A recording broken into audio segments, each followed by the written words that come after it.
ഈ ധാർഷ്ട്യം അല്ലെങ്കിൽ ധിക്കാരം കാലാകാലങ്ങളിൽ CPM-ന് വലിയ തലവേദന ഉണ്ടാക്കിയിട്ടുള്ളതാണ്, വലിയ നഷ്ടങ്ങൾ ഉണ്ടാക്കിയിട്ടുള്ളതാണ്. 1957 ഗവൺമെന്റ് ലോകത്തിൽ ആദ്യമായിട്ട് ബാലറ്റ് പെട്ടിയിലൂടെ അധികാരത്തിൽ വന്ന ഒരു കമ്മ്യൂണിസ്റ്റ് ഗവൺമെന്റ് ആണെന്നാണ് പറയുന്നത്. വേറെ ഏതോ ഒരു ചെറിയ സ്ഥലത്ത്, ഒരു മുനിസിപ്പാലിറ്റി പോലൊരു പ്രദേശത്ത് തെരഞ്ഞെടുപ്പിൽ കമ്മ്യൂണിസ്റ്റ് പാർട്ടി വന്നിട്ടുണ്ടെന്ന് പറയുന്നു. ഒരു സംസ്ഥാനം എന്ന നിലയിൽ കേരളത്തിലാണ് ആദ്യമായിട്ട് ബാലറ്റ് പെട്ടിയിലൂടെ ഒരു കമ്മ്യൂണിസ്റ്റ് ഗവൺമെന്റ് വരുന്നത്. കമ്മ്യൂണിസ്റ്റ് പാർട്ടി പോലും അത് പ്രതീക്ഷിച്ചിരുന്നോ എന്നുള്ളത് മറ്റൊരു കാര്യമാണ്. EMSന്റെ നേതൃത്വത്തിൽ ഒരു മന്ത്രിസഭ വന്നപ്പോഴത്തേക്ക് വിപ്ലവം വന്നുപോയി എന്നാണ് നമ്മുടെ കുട്ടിസഖാക്കളും നേതാക്കളും എല്ലാവരും ഒരുപോലെ അങ്ങ് വിശ്വസിച്ചത്. ചൈനയിലോ അല്ലെങ്കിൽ സോവിയറ്റ് യൂണിയനിലോ ഒക്കെ കമ്മ്യൂണിസം വന്നതുപോലെ കേരളം കമ്മ്യൂണിസ്റ്റ് ആയിരിക്കുന്നു.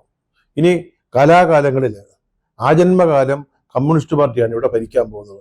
ആ നിലയിലുള്ള ധിക്കാരവും ധാർഷ്ട്യവുമാണ് ഇവിടുത്തെ കമ്മ്യൂണിസ്റ്റ് സഖാക്കൾ പുറത്തേക്കെടുത്തത്.